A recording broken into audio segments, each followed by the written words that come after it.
जय हिंद दोस्तों। आज हम लोग हिंदी में शब्द युग्मों के अर्थ भेद पढ़ेंगे। ठीक है। तो अकथक जिसके विषय में कुछ कहा ना जा सके उसे अकथक कहते हैं। जैसे उसकी करनी के विषय में क्या कहूँ, वह तो बिल्कुल अकथक है। ठीक है। अथक जो थके नहीं, जैसे श्याम के अथक परिश्रम से यह कार्य संभव हो सकता है। ठीक है, हो सका। अवधि तथा अविधि। अवधि मतलब क्या होता है, कोई निश्चित समय दिया जाता है। ठीक है, जैसे कि उच्च न्यायालय में याचिका दायर करने की अवधि बीत चुकी है। ठीक है, ये समय के साथ बीत चुकी है। अविधि किसी संस्था या द्वारा बनाए गए कानून को उसके तरीके से कार्य न करना ही अविधि कहलाता है। कानून के विरुद्ध कार्य करना, जैसे राकेश जो कार्य कर रहा है वह अविधि है। ठीक है, अविधि है। अलभ्य अप्राप्य। अलभ्य जिससे कभी प्राप्त ही न किया जा सके उसे अलभ्य कहते हैं। जैसे तुम्हारी आकृति ऐसी है जिसके द्वारा सुख अलभ्य है। अप्राप्य जिसे कठिनाई से प्राप्त किया जा सके उसे अप्राप्य कहते हैं। जैसे इस पुस्तक में अनेक अप्राप्य वस्तुओं का संग्रह है। अध्ययन अध्ययन पढ़ने एवं पढ़ाने का सामान्य कार्य। अध्ययन मतलब पढ़ने और पढ़ाने का सामान्य कार्य को अध्ययन कहते हैं। अनुशीलन अनुशीलन किसी विषय को पढ़ने के बाद उसके बारे में मनन चिंतन करना अनुशीलन कहलाता है। तो कोई चीज़ पढ़ा उसके बारे में सोचना ही अनुशीलन कहलाता है। जैसे अनुशीलन द्वारा ही श्रेष्ठ पुस्तकों को अच्छी तरह से समझा जा सकता है। ठीक है, अगला देखते हैं। अधिवेशन तथा बैठक। अधिवेशन ऐसा अस्थायी एवं बहुत बड़ा जमाव जिसमें किसी विषय पर निश्चित समय तक विचार विमर्श किया जाए। मतलब कोई ऐसे आदमियों का समूह जहाँ पर किसी निश्चित विषय पर विचार विमर्श किया जाए उसे अधिवेशन कहते हैं। जैसे अखिल भारतीय मानव कल्याण समिति का ये अधिवेशन बुलाया गया था। ठीक है। अब बैठक क्या होता है, बैठक ये कुछ 2-4 लोगों के बीच में होती है, कुछ समय के लिए होती है। ठीक है, जिसमें किसी विषय वस्तु पर विचार किया जाता है। थोड़े समय के लिए छोटी सी सभा होती है जिसे बैठक कहते हैं। आज प्राथमिक स्वास्थ्य केंद्र पर पोलियो प्रतिरक्षा अभियान से संबंधित एक बैठक हुई जैसे में। ठीक है। अपेक्षा तथा उपेक्षा।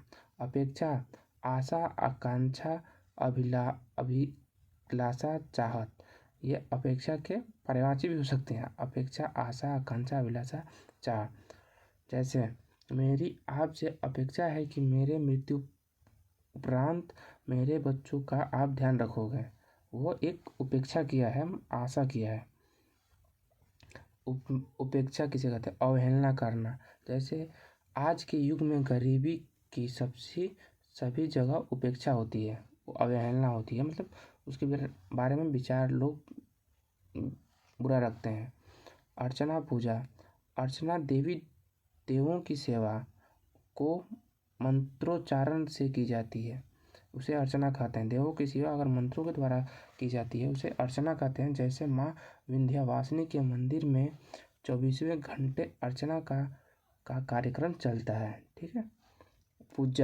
पूजा वह कार्य जिसके द्वारा देवी देवताओं के प्रति भक्ति भाव प्रकट किया जाता है, पूजा कहलाता है। ठीक है, अगला देखते हैं। अनुसरण अनुकरण।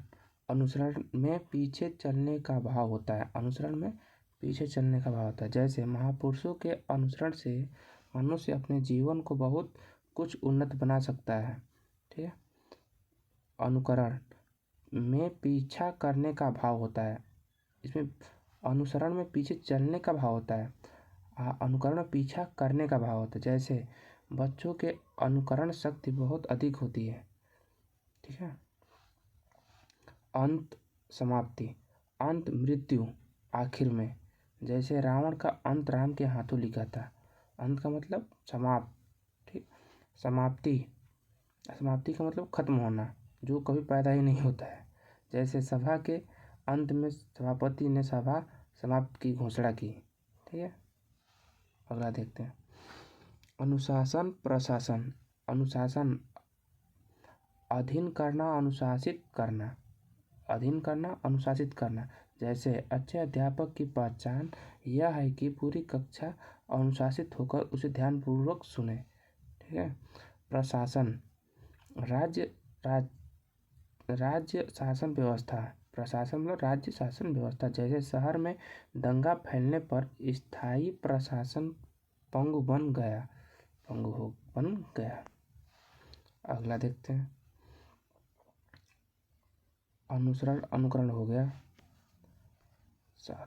अंश तो इसमें छोटे अंश का मतलब भाग होता है। जैसे 100 का 10वां अंश 10 होता है। अंश कंधा होता है, इस अंश का मतलब कंधा। जैसे सामान ढोने वाले अंश भारी कहे जाते हैं। अन्न अन्य। अन्न मतलब अनाज धान्य। जैसे गेहूँ अन्न है।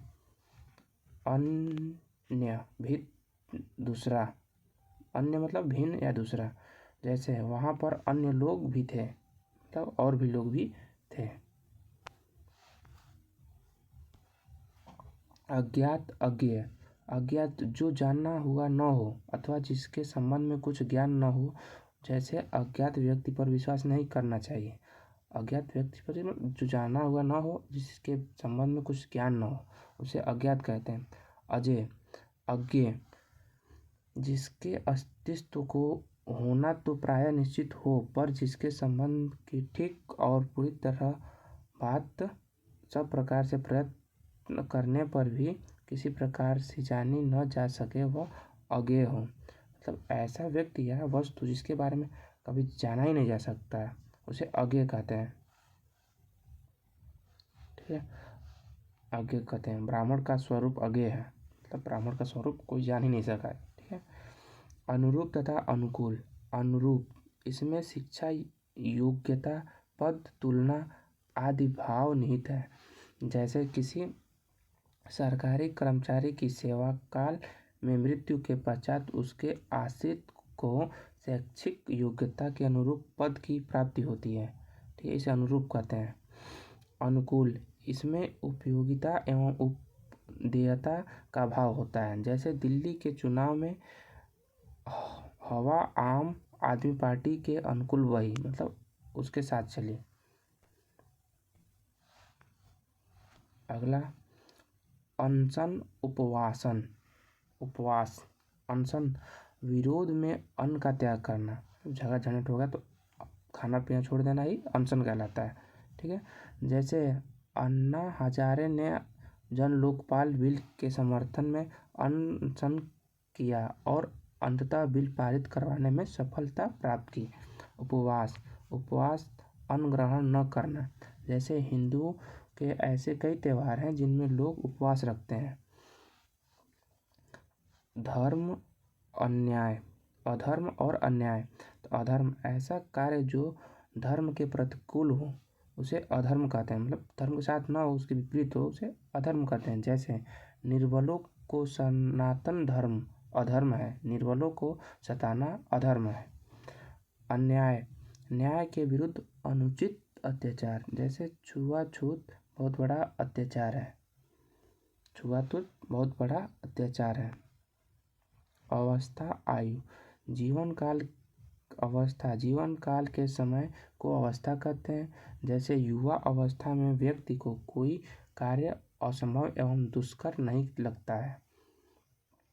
आयु समस्त जीवन का समय आयु कहलाता है। जैसे मेरा अनुमान है कि मैं आपकी आयु 60 वर्ष होगी। मेरा अनुमान है कि आपकी आयु 60 वर्ष होगी। अस्त्र शस्त्र। अस्त्र वह हथियार जिसे फेंक कर शत्रु पर प्रहार किया जाता है, उसे अस्त्र कहते हैं। जैसे कारगिल क्षेत्र में अस्त्रों का खुलकर प्रयोग हुआ। शस्त्र वह हथियार जिसे हाथ में लेकर प्रयोग किया जाता है, जिसे हाथ में लेकर उसे शस्त्र कहते हैं। जैसे तलवार, भाला इत्यादि। परशुराम सर्वश्रेष्ठ अस्त्रधारी थे। अब विपरीतार्थक प्रचलित शब्द देखते हैं। जैसे कि हिंदी के पेपर में, यूपी पुलिस के पेपर में विपरीत शब्द भी आता है, तो उसे भी आज देखते हैं।